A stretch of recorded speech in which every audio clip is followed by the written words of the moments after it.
થી બારિયાને જોડતા state highway 62 પર ખાડાઓના કારણે ચિલરવાટના ગ્રામજનો પરેશાન છે। રોષે ભરાયેલા ગ્રામજનો વિરોધ નોંધાવી રહ્યા છે।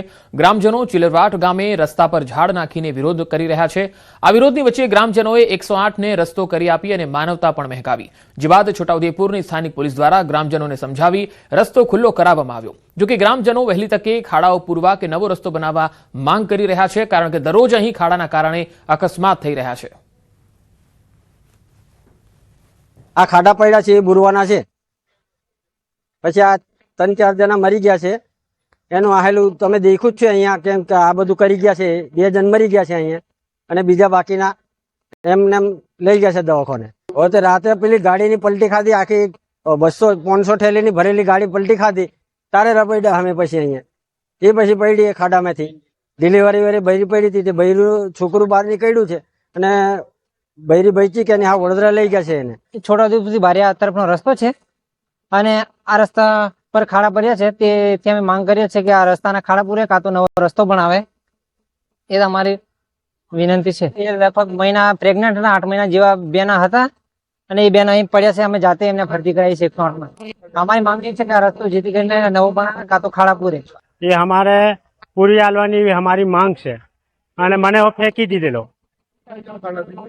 આ ખાડાથી બહેનો આવે પેલા બાઇક પર આવે એટલે ફેંકાઈ જાય છે, ફેંકાઈ જાય એટલે સીધી પડે એટલે સીધું 108 ને બોલાવીને અમારે પાછું સારવાર કરવા મોકલવાનું। આવું નાનો બાળક વાળા બચારો પડી જાય છે એમ। બોટાદના સાળંગપુર હનુમાન મંદિર ગ્રાઉન્ડમાં સશક્ત નારી મેળાનું આયોજન કરાયું। આ મેળામાં જિલ્લામાંથી 50થી વધુ સશક્ત મહિલાઓએ ભાગ લીધો, જેમાં સખી મંડળ તેમજ પ્રાકૃતિક ખેતી સહિત અલગ અલગ હાથ બનાવટની ચીજ વસ્તુઓના સ્ટોલ બનાવ્યા। આ મેળાને જિલ્લા પ્રભારી મંત્રી રીવાબા જાડેજા દ્વારા પ્રારંભ કરાવાયો, જે બાદ તેમણે વિવિધ સ્ટોલની મુલાકાત અને ખરીદી પણ કરી। લોકોને મેળામાં આવી અને ખરીદી કરવા અપીલ પણ કરી। હા, મહિલાઓને ફાયદો ચોક્કસ થાય, પણ મહિલાએ થોડીક જાગવું જોઈએ, મહેનત કરવી પડે। અને સરકારના બધા અભિપ્રાયો છે બધા બહુ સારા છે કે જે અમને પ્લેટફોર્મ આપે છે અને ત્યાર પછી જે મહિલાનો વિકાસ થાય કે જેનામાં જે આવડત છે સૂક્ષ્મ રીતે પડી હોય છે, અને આવા કાર્યથી જેની એકબીજાની જોઈ અને નારી જાગૃતિનો આ એક પ્રસાર કહેવાય। તો અમારે આમાં સ્ટોલ છે અને એમાં અમારે મધનો સ્ટોલ છે, એટલે અમારે પોતાનું ગીરમાં મધુછેર કેન્દ્ર છે। તો અમે બધી બહેનો મળી અને મધુછેર કરીએ છીએ, પેટી મૂકેલી છે અને તેમાંથી મધનું ઉત્પાદન જે થાય છે એ આવી રીતે મેળા અને બધા હોય છે એમાં અમે વેચાણ કરીએ છીએ। જો અમારી એક લેડીઝ ઘણી વખત એક મહિલાઓ લાખ રૂપિયાનું એક દિવસનું લખપતિ દીદી બની ગઈ છે, લાખ રૂપિયાનું સેલિંગ કરે છે। તો એ સામાન્ય જોબ કરતી હોય અથવા તો ઘરે બેસીને નાનું મોટું કામ કરતું હોય તો એ વસ્તુ શક્ય જ નથી। લઘુ અને કુટીર ઉદ્યોગ સાથે સંકળાયેલા છે અને ઘરઘરાવ જે પ્રોડક્શન પોતાનું કરે છે, જે આપણી આગવી હસ્તકલા હોય કે આપણો આગવો વારસો હોય, આપણી સંસ્કૃતિ હોય એને અને કલાને સાચવવાનું કામ કરતા આ બહેનોને એક પ્લેટફોર્મ આપવાનું કામ જ્યારે ગુજરાત સરકારના આદરણીય મુખ્યમંત્રી શ્રી ભૂપેન્દ્રભાઈ પટેલ સાહેબના નેજા હેઠળ થઈ રહ્યું હોય ત્યારે આ મેળા સમગ્ર ગુજરાતમાં ક્યાંક ને ક્યાંક અત્યારે ચાલી રહ્યા છે। ત્યારે હું ખૂબ હૃદયપૂર્વકના અભિનંદન આજરોજ આ તમામ બહેનોને આપું છું અને સાથે સાથે નગરજનોને નમ્ર અપીલ પણ કરું છું કે વધુમાં વધુ લોકો આ સ્વદેશી મેળાની મુલાકાત લે। પંચમહાલ જિલ્લાના સુપ્રસિદ્ધ યાત્રાધામ શક્તિપીઠ પાવાગઢ ખાતે ઐતિહાસિક મહત્વ ધરાવતી પરિક્રમા યાત્રાનો પ્રારંભ થયો। 44 કિલોમીટરની આ પવિત્ર પરિક્રમા યાત્રાનો વાઘેશ્વરી માતાના મંદિરથી પ્રારંભ કરાવવામાં આવ્યો। આ પદયાત્રામાં પદાધિકારીઓ, સ્થાનિક અગ્રણી સહિત ગુજરાતભરમાંથી હજારો શ્રદ્ધાળુઓ પણ જોડાયા। પાવાગઢના રાજવીઓના સમયથી ચાલી આવતી આ પરંપરાગત યાત્રા વિવિધ ધાર્મિક સ્થાનો પરથી થઈ અને પાવાગઢ ડુંગર પર સ્થિત નિજ મંદિર ખાતે સંપન્ન થશે।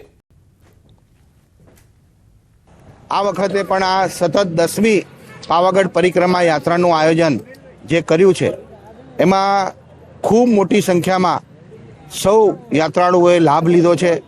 આ તબક્કે માતાજીને પ્રાર્થના કરીએ કે હે માં, આપના આશીર્વાદ વર્ષોથી સૌની ઉપર છે, એવા જ આશીર્વાદ આગામી વર્ષોમાં પણ સૌની ઉપર રહે। આજથી 10 વર્ષ પૂર્વે આ પરિક્રમાને શરૂ કરવામાં આવીને આજે 10મો ચરણ છે। આ પરિક્રમાનું ધાર્મિક મહત્વ એટલું છે કે જેમાં 5 શિવાલયો, 2 ભૈરવ મંદિર અને એની સાથે સાથે 3.5 સિદ્ધ એટલે કે મહાકાળી માતા, ભદ્રકાળી માતા અને કોટકાળી માતા અને અડધું જે સિદ્ધ છે એ મેળી મદારનું મંદિર, એ 3.5 સિદ્ધનું ફળ પ્રાપ્તિ છે એ પરિક્રમાર્થીને મળે છે. આધ્યાત્મિક એનર્જી એટલી જોરદાર છે ને કે અમે સવારથી નીકળીએ સાંજે બિલકુલ આરામ કર્યા વગર એકદમ અમે કમ્પ્લીટ પૂરી કરીએ છીએ અને જે એનર્જી લાગે માની બહુ જોરદાર કૃપા છે. અમારે જ્યારે 2022માં અમે આવતા હતા ને તમારી ગાડીનો આખી ગાડી ડિવાઈડર ઉપર ચડી ગઈ, જોરદાર એક્સિડન્ટ થયો હતો. એટલે અમને એમ ખબર અમારી પરિક્રમા થાય નહીં, પણ તો પણ અમે એવી પરિસ્થિતિમાં પણ પરિક્રમા માતાજીએ અમને કંઈક એ મતલબ પ્રેરણા આપી અને અમે પરિક્રમા પૂર્ણ કરી હતી. અને રસ્તામાં પણ જે વસ્તુઓ અમને મળી તેનો થોડો પ્રસાદી લઈ અને આ એક પાવન જગ્યા પર અમે આવ્યા છે. અમને ખરેખર બહુ જ અનુભૂતિ થઈ છે અને દિલથી એટલો બધો આનંદ થયો છે કે હવે ગમે તેવું બી કામ હોય ને તો મૂકીને પણ અમે આ પરિક્રમા કરવા હવે આવીશું. મારી ઉંમર 80 વર્ષની છે અને હું આજે જર્ની ચાલુ થઈ છે, આ 10મું વર્ષ માર થાય છે, બરાબર. અને મને માતાજીએ કશું નખમે રોગ નહીં અને તું 20 વર્ષ સુધી હું આવવાનો છું. કોંગ્રેસના રાજ્યસભાના સાંસદ રાજીવ શુક્લા અમદાવાદની મુલાકાતે પહોંચ્યા. નેશનલ હેરાલ્ડ કેસ અને મનરેગા મુદ્દે ભાજપ પર પ્રહાર કર્યા. નિવેદન આપ્યું કે નેશનલ હેરાલ્ડ કેસમાં 50 કલાક રાહુલ ગાંધી અને સોનિયા ગાંધીની પૂછપરછ કરાવી, જો કે કેસમાં કંઈ હતું જ નહીં. આખા દેશમાં જુઠ્ઠાણું ફેલાવ્યું અને દુષ્પ્રચાર કર્યો. મનરેગાનું અચાનક બિલ પાસ કરાવી ગાંધીજીનું નામ જ હટાવી દીધું. તો કોંગ્રેસ પ્રદેશ પ્રમુખ અમિત ચાવડાએ પણ મનરેગા મુદ્દે પ્રહાર કર્યા. और ये कर लिया और पीएमएलए लगाया, ईडी से 50-50 घंटे पूछताछ कराई राहुल जी की, सोनिया जी की, है तमाम धरना प्रदर्शन सारे कांग्रेस के लोगों ने किया, बहुत बदनामी की, जबकि केस कुछ था ही नहीं. जो सेक्शन 8A की कंपनी होती है, आप लोग जानते हैं, चैरिटेबल कंपनी, ना कोई रुपया उससे निकाल सकता है, ना कोई उससे कोई फायदा ले सकता, ना कोई डायरेक्टर तनख्वाह ले सकता, एक पैसा नहीं ले सकता. सबको पता है कि बड़ा स्पष्ट है, लेकिन उन्होंने झूठ इतना फैलाया पूरे देश में कि हेरल्ड के अपराधी और फलाना ढिकाना और जमानत पे हैं, ये वो भयानक दुष्प्रचार. तो दुष्प्रचार की इंतहा उन्होंने कर दी थी. अभी जब ये कोर्ट ने जो है दिल्ली के कोर्ट ने उसको उठा के उस कंप्लेन को ईडी की फेंक दिया. પહેલા દિવસથી આ કાયદાને નબળો બનાવવા માટે જેને પહેલા ભણતા હતા કે કોંગ્રેસની આ નિષ્ફળતાઓ રૂપી કાયદો છે એનો જસ પોતાના નામે લેવા આ નામ બદલવાની રાજનીતિ શરૂ થઈ. પણ નામ બદલવાથી કોઈ જસ મળવાનો નથી. મોદી સરકારે જો લોકોનું હિત જોયું હોત તો આટલા વર્ષોથી જે એવરેજ જોવા જઈએ તો વર્ષમાં ફક્ત 50 દિવસની રોજગારી આ કાયદા હેઠળ આજે દેશના લોકોને મળે છે. મનરેગા યોજનામાં ભ્રષ્ટાચારના વધુ એક કૌભાંડનો પર્દાફાશ થયો. રાજકોટમાં મનરેગા યોજનામાં 15 વર્ષ બાદ ખુલ્યું છે કૌભાંડ. ધોરાજીના ફરણીમાં મનરેગા યોજનામાં ભૂતિયા મજૂરોનું કૌભાંડ સામે આવ્યું. 15 વર્ષ બાદ 4 સામે ગુનો નોંધાયો છે. તત્કાલીન મહિલા સરપંચ, તલાટી અને 2 માસ્ટર ક્લાર્ક વિરુદ્ધ નોંધાઈ છે આ ફરિયાદ. એક જ સમયે એક જ શ્રમિકને 2 અલગ અલગ સ્થળે કામ કરતા બતાવ્યા. શ્રમિકોના ખાતામાં રકમ જમા થયા બાદ સરપંચ પોતે નાણાં ઉઘરાવતો. સરપંચ અને તલાટીએ ભ્રષ્ટાચાર સાબિત થતા રકમ સરકારમાં જમા કરાવી. અને હજી કામ જોવો, મારા નરેન્દ્ર હજી આજની તારીખમાં જે 15 વર્ષ થયા, હજી મારા રોડ રસ્તાના કામ છે ને એ કોઈ મેગડા નથી. હજી એવા નવા કામ છે, છતાં મારી માથે ખાવા હિસાબે એ તો જો કે ધામમાં વયા ગયા. વજુભાઈ, વીરજીભાઈ સામે કરાવ્યું હતું બધું. મારે સામે મંદિરને વાંધો હતો એટલે આ બધું કામ કરાવ્યું છે. હવે ભલે જે કર્યું મારો કેસ હાલે મેં પૈસા ભરી દીધા, તો છતાં એફઆઈઆર ફાઈટની છે. મનરેગા અંતર્ગત જે તે સમયે કામગીરી કરવામાં આવેલ હોય, જે વખતે ભ્રષ્ટાચાર કરવામાં આવેલ અને એ બાબતોની તપાસ મુજબ કાર્યવાહી કરી અને ફરિયાદ નોંધવામાં આવે છે. જે તે સમયેના સરપંચ, તલાટી વિરુદ્ધ કાર્યવાહી કરવામાં આવેલ છે અને મજૂરોના ખાતામાંથી પૈસા બાબતેની વિગતવાર અહેવાલ છે એ મુજબ કાર્યવાહી કરેલ છે. રાજકોટના ગોંડલના મોટી ખિલોરી ગામેથી ગાંજાનું વાવેતર ઝડપાયું. 10.65 લાખના છોડ કબજે કરાયા. ગોંડલના મોટી ખિલોરી ગામે રાજકોટ ગ્રામ્ય એસઓજીની ટીમે દરોડો પાડી ખેતરમાં ગાંજાનું વાવેતર ઝડપી લીધું અને માલિકની પણ ધરપકડ કરાઈ છે. 10.65 લાખના ગાંજાના લીલા છોડ કબજે કરી હાલ તપાસ ચાલી રહી છે. છેલ્લા 4 માસથી ગાંજાનું વાવેતર કરનાર ખેડૂતની પૂછપરછ શરૂ કરી છે. એ ભાઈને આરોપીને ઝડપીને કુલ વજન 21 કિલો 300 ગ્રામ ગાંજો, જેની માર્કેટ વેલ્યુ 10,65,000 રૂપિયા હશે, આ મુદ્દામાલ કબજે કરવામાં આવ્યો. વડોદરા શહેરમાં તસ્કરોએ તરખાટ મચાવ્યો. એક્ટિવાની ચોરીની ઘટના સીસીટીવીમાં કેદ થઈ. પાર્કિંગમાંથી એક્ટિવા ઉઠાવતો ચોર સીસીટીવીમાં કેદ થયો. આજવા ચોકડી પાસેની કાન્હા હાઇટ્સમાંથી એક્ટિવાની ચોરી કરી ડિલિવરી બોય તરીકે કામ કરતા યુવકની પાર્કિંગમાંથી એક્ટિવા ઉઠાવતો ચોર. વાહન ચોરીની સતત વધતી ઘટનાઓને લઈને પોલીસ પેટ્રોલિંગ પર સવાલ ઉઠી રહ્યા છે.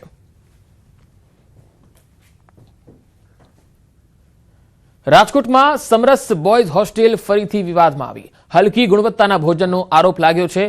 શાકમાં જીવાત અને રબર જેવી રોટલી, પાણી જેવી છાશ મળતી હોવાના આરોપ લાગી રહ્યા છે. રાજકોટના સરકારી કુમાર છાત્રાલયના 1000 વિદ્યાર્થીઓ અહીંયા હોસ્ટેલમાં રહે છે. હલકી ગુણવત્તાના ભોજનથી વિદ્યાર્થીઓ પરેશાન છે. આ અંગે તંત્રને પણ રજૂઆત કરી છે, છતાં તંત્ર સમસ્યા સાંભળતું નથી, જેથી સોશિયલ મીડિયા એક્સ પર પેજ બનાવ્યું છે અને તેના પર બળાપો ઠાલવી રહ્યા છે.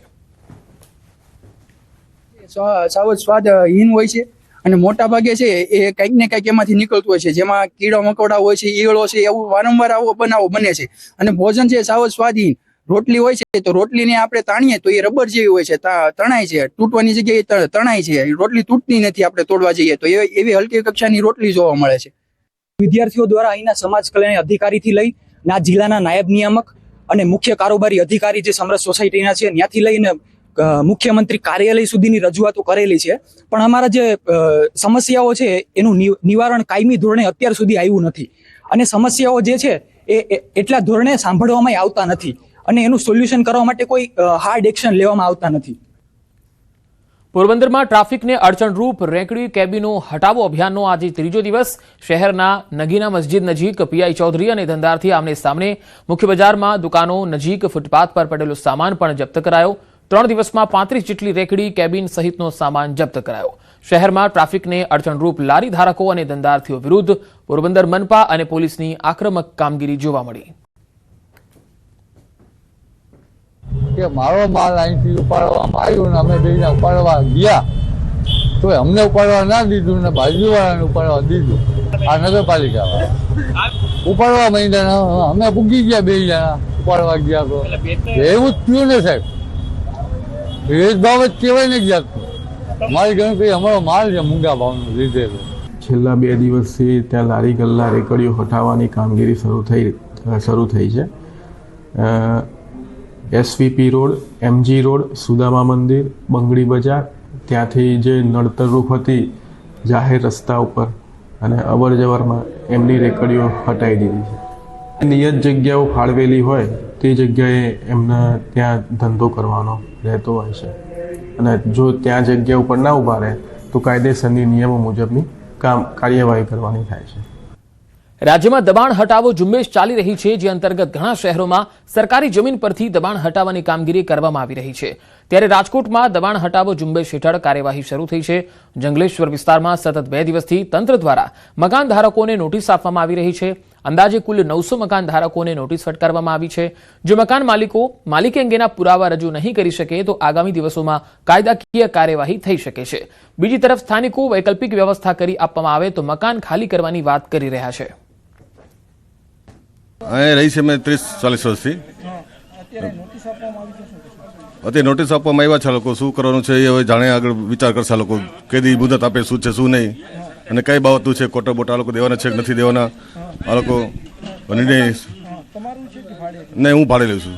આ લોકો માટે ક્વાર્ટર માંગવામાં આવશે, એમને કે ગ્રહણાકનું ક્વાર્ટર આપી દે એટલે હા વ્યવસ્થા આપને આપે એટલે ખાલી કરે, મંજૂર છે અમને. રાજકોટ શહેરમાં આગામી દિવસોમાં મોટું ડિમોલેશન થઈ શકે છે. રાજકોટ શહેરના જંગલેશ્વર વિસ્તારમાં જે છે એ ડિમોલેશનની કામગીરી જે છે હાથ ધરવામાં આવી શકે છે. અત્યારે જે મકાન માલિકો હોય છે તેમને નોટિસ ફટકારવાની કામગીરી છે તે ચાલી રહી છે.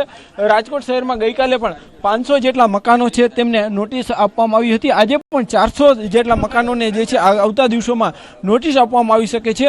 રાજકોટ શહેરનો આ જંગલેશ્વર વિસ્તાર છે કે અહીંયા જે છે એ અનેક ગેરકાયદેસર બાંધકામો પણ આવેલા છે અને આ બાંધકામો સરકારી જમીન ઉપર ખડકાયેલા બાંધકામોને જે છે દૂર કરવામાં આવી શકશે. અત્યારે અલગ અલગ 10 કરતાં પણ વધુ ટીમો જે છે અત્યારે કાર્યરત છે અને જંગલેશ્વર જે વિસ્તાર છે તેમના અલગ અલગ સોસાયટીઓમાં જે અત્યારે નોટિસ આપવાની કામગીરી પણ હાથ ધરવામાં આવી રહી છે. ખાસ કરીને જે રીતના અત્યારે અહીંયા ચુસ્ત પોલીસ બંદોબસ્ત પણ ગોઠવી દેવામાં આવ્યો છે.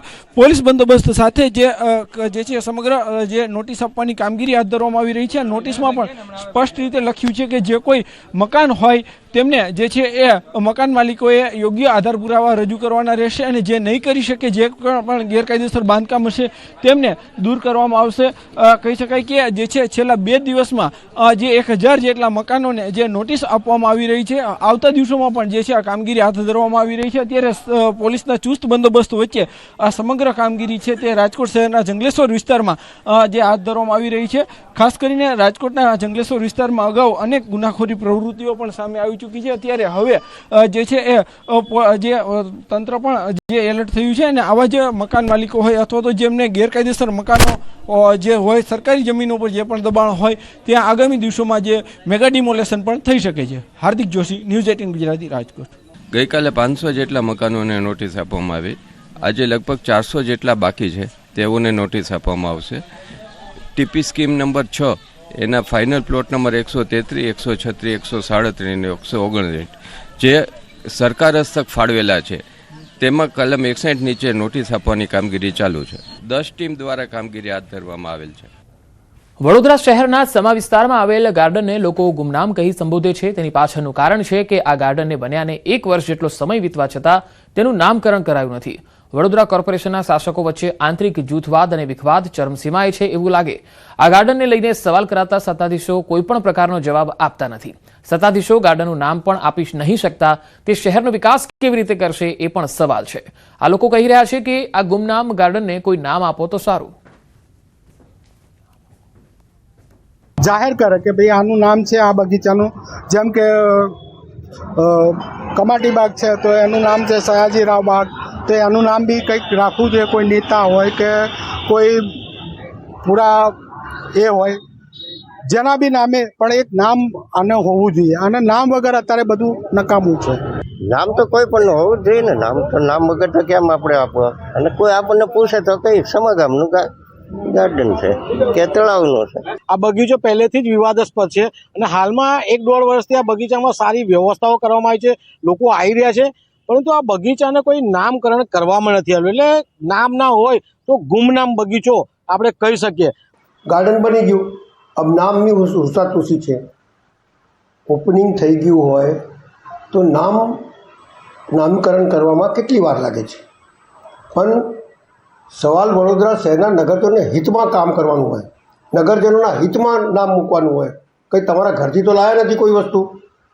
વડોદરા મહાનગરપાલિકામાં બેસતા સત્તાધીશો એક બગીચાને નામ નથી આપી શકતા, તો આ સત્તાધીશો વડોદરા શહેરનો વિકાસ કેવી રીતે કરશે તે સૌથી મોટો સવાલ જે છે તે અહીંયા ઉઠવા પામી રહ્યો છે.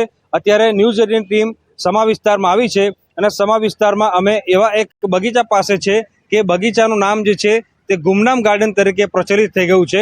અને દ્રશ્યોમાં પણ જોઈ શકાય છે કે 1 વર્ષ ઉપરનો સમય વીતી ગયો, પાલિકાએ બગીચો બનાવી દીધો, પરંતુ આ જે બગીચો છે તેને નામ આપવામાં આવ્યું નથી. જે સહેલાણીઓ અને સ્થાનિક લોકો અહીંયા આવે છે તેઓ પણ કહી રહ્યા છે કે જ્યારે અમને કોઈ પૂછે કે આ બગીચાનું નામ શું છે, આ કયો બગીચો છે, ત્યારે સહેલાણીઓ પણ એમ જ કહે છે કે આ ગુમનામ ગાર્ડન છે, કારણ કે વડોદરા મહાનગરપાલિકાએ આ ગાર્ડનનું નામ 1 વર્ષ વીત્યું છતાં આપ્યું નથી. સમગ્ર મામલે કંઈ પણ કહેવાનો ઇનકાર કરી દીધો અને આ બંને સત્તાધીશો એવા છે કે તેમને ગમતા પ્રશ્નો જ મીડિયા તેમને પૂછે તેઓ તે આગ્રહ રાખી રહ્યા છે. ત્યારે હવે તમે અંદાજો લગાવો કે જો વડોદરા શહેરના સત્તાધીશો જે વડોદરા મહાનગરપાલિકામાં બેસીને આખા વડોદરા પર રાજ કરે છે, તેઓ એક ગાર્ડનને નામ નથી આપી શકતા, તો આ સત્તાધીશો વડોદરા શહેરનો વિકાસ કેવી રીતે કરશે? હાર્દિક દીક્ષિત, ન્યૂઝ 18 ગુજરાતી, વડોદરા. રાજકોટમાં પાડ ગામમાં ભૂમાફિયાઓનો ત્રાસ છે, આતંક છે. કિંમતી જમીનમાં ભૂમાફિયાઓના કબજાનો પ્રયાસ, જમીન પર ગેરકાયદેસર કબજાનો પ્રયાસ કરાયો, ગેરકાયદેસર પ્રવેશ કરી એક વ્યક્તિને માર મરાયો. હુમલાખોરો સીસીટીવીમાં પણ કેદ થયા છે.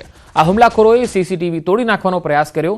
અમીશ રામાણી નામના વ્યક્તિએ ખરીદેલી જમીન પર ગેરકાયદેસર કબજાનો પ્રયાસ થયો. 9 અને 10 ડિસેમ્બરે મેહુલ ડાયા માટિયા અને મેહુલ અર્જણ માટિયા દ્વારા ગેરકાયદેસર પ્રવેશ કરી એક વ્યક્તિને માર માર્યો. સમગ્ર મામલે લોધિકા પોલીસ સ્ટેશનમાં ફરિયાદ નોંધવામાં આવી.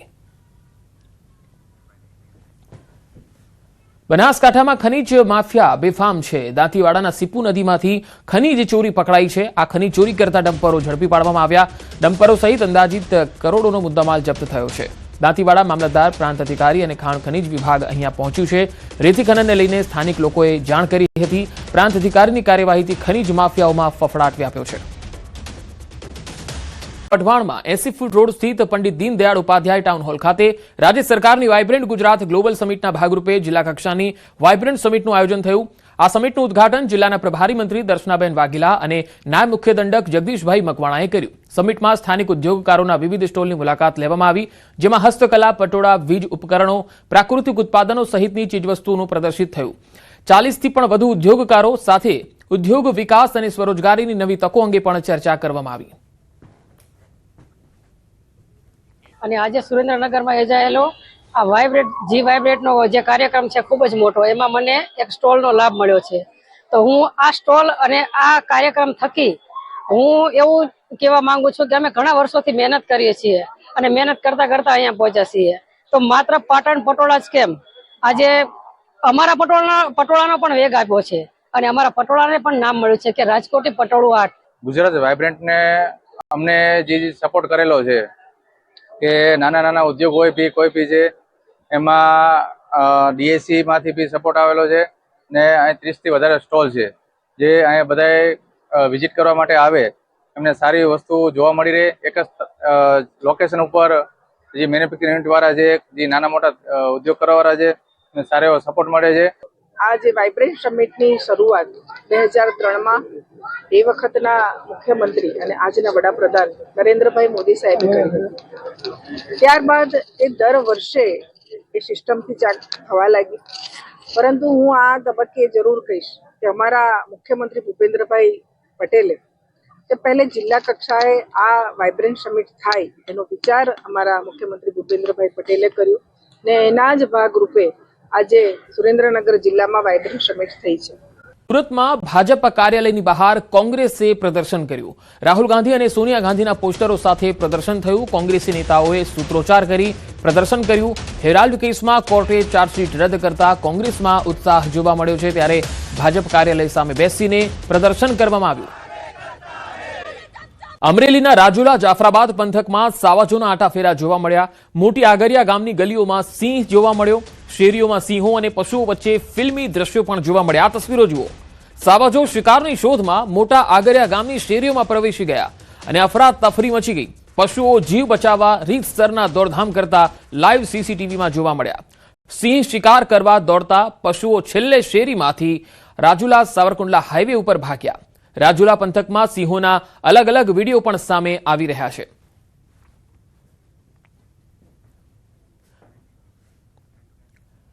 આ તરફ અમરેલીના વન્ય પ્રાણીઓના આંટાફેરાના દ્રશ્યો અલગ અલગ 3 સ્થળોએ પણ જોવા મળ્યા છે, જેના અલગ અલગ વિડીયો સામે આવ્યા. આ તસવીરો તમે જોઈ શકો છો. રાજુલાના કોવાયા ગામના આ સિંહણની તસવીરો છે, જ્યાં સિંહણ મસ્તી કરતા દેખાઈ રહી છે. કોવાયા ગામમાં શ્વાનના બચ્ચા સાથે સિંહણે મસ્તી કરી. રહેણાંક મકાનના ફળિયામાં સિંહના આંટાફેરા જોવા મળ્યા. રાજુલાના છતડિયા નજીક મંદિરમાં દીપડો દેખાયો. અલગ અલગ વિડીયો સોશિયલ મીડિયામાં વાયરલ થઈ રહ્યા છે. માર્કેટિંગ યાર્ડમાં ડુંગળીની બમ્પર આવક થઈ છે. યાર્ડમાં 1,75,000 ડુંગળીના કટ્ટાની આવક છે. જાહેરાત ન થાય ત્યાં સુધી ડુંગળીની આવક બંધ કરાઈ. આગામી સમયમાં જ્યાં સુધી આવક અંગેની બીજી જાહેરાત ન થાય ત્યાં સુધી ડુંગળીની આવક બંધ રહેશે. જૂનાગઢ, ગીર સોમનાથ, અમરેલી સહિતના જિલ્લાઓના ખેડૂતો ડુંગળી લઈને ગોંડલ યાર્ડ પહોંચ્યા હતા. સૌરાષ્ટ્રનું અગ્રીમ ગણાતું ગોંડલ માર્કેટયાર્ડમાં આજરોજ ડુંગળીની આવક શરૂ કરવામાં આવી હતી, જેમાં ડુંગળીની આવક 1,75,000 કટ્ટાની આવક થતાં ડુંગળીની આવક સદંતર બંધ કરવામાં આવે છે. જ્યાં સુધી ગોંડલ માર્કેટયાર્ડનો બીજો મેસેજ ન આવે ત્યાં સુધી ખેડૂતોએ ડુંગળી લઈ ગોંડલ માર્કેટયાર્ડ અંદર. ઠંડી સાથે માવઠાની આગાહી. જાન્યુઆરીમાં કમોસમી વરસાદની આગાહી છે. હવામાન નિષ્ણાત અંબાલાલ પટેલની મોટી આગાહી. જાન્યુઆરીમાં 1 થી 2 મજબૂત પશ્ચિમી વિક્ષેપ આવશે. ગુજરાતના હવામાનમાં પલટો આવવાની શક્યતા. ફેબ્રુઆરીમાં પણ પશ્ચિમી વિક્ષેપોની શક્યતા છે. માર્ચ એપ્રિલમાં પણ પશ્ચિમી વિક્ષેપોની શક્યતા છે. રાજ્યના વિવિધ ભાગોમાં માવઠાની શક્યતા છે. 22 ફેબ્રુઆરી બાદ ઠંડી ઓછી થશે. જાન્યુઆરી માસમાં 1-2 મજબૂત પશ્ચિમ વિક્ષેપ આવતા ગુજરાતના હવામાન પર પલટો આવી શકે છે. ત્યારબાદ ફેબ્રુઆરી માસમાં પણ પશ્ચિમ વિક્ષેપ આવવાની શક્યતા રહેશે. માર્ચ એપ્રિલમાં પણ પશ્ચિમ વિક્ષેપ આવવાની શક્યતા રહેશે. એટલે જાન્યુઆરી માસથી લઈને એપ્રિલ માસ સુધીમાં ગુજરાતના હવામાનમાં પલટો આવી શકે છે અને ભિન્ન ભિન્ન ભાગોમાં માવઠા થઈ શકવાની શક્યતા રહેશે. દિવસના વાતાવરણને લઈને હવામાન વિભાગે મોટી આગાહી કરી છે. રાજ્યમાં આગામી 7 દિવસ વાતાવરણ સૂકું રહેશે. આગામી 48 કલાક બાદ તાપમાનમાં 2 થી 3 ડિગ્રીનો ઘટાડો નોંધાશે. રાજ્યમાં ઉત્તર પૂર્વના પવનો ફૂંકાશે। રાજ્યના અલગ અલગ ભાગોમાં 11 ડિગ્રી સાથે હાલ તો આજે નલિયા સૌથી ઠંડુગાર શહેર નોંધાયું છે, જ્યારે અમદાવાદમાં 14 ડિગ્રી જેટલું લઘુત્તમ તાપમાન નોંધાયું છે। સાથે આજે અમદાવાદમાં રમાનારી મેચમાં પણ વાતાવરણ સારું રહેશે। શહેરમાં પવનની ગતિ સામાન્ય રહેશે। અમદાવાદ શહેરમાં સાંજે 6 થી લઈને રાતના 1 વાગ્યા સુધી વિઝિબિલિટી 3 થી 4 કિલોમીટરની રહેશે। मिनिमम टेम्परेचर की बात करेंगे तो आने वाले 2 दिनों में मिनिमम टेम्परेचर 9 लाख चेंज में रहेगा। उसके बाद मिनिमम टेम्परेचर में 2 से 3 डिग्री की गिरावट का पूर्वानुमान है।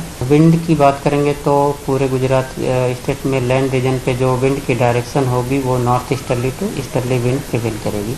और मिनिमम टेम्परेचर रियलाइज की बात करेंगे तो अहमदाबाद में 14 degree Celsius minimum temperature realize हुआ है। और पूरे ओवरऑल गुजरात स्टेट की बात करेंगे जहाँ पर सबसे कम मिनिमम टेम्परेचर रियलाइज हुआ है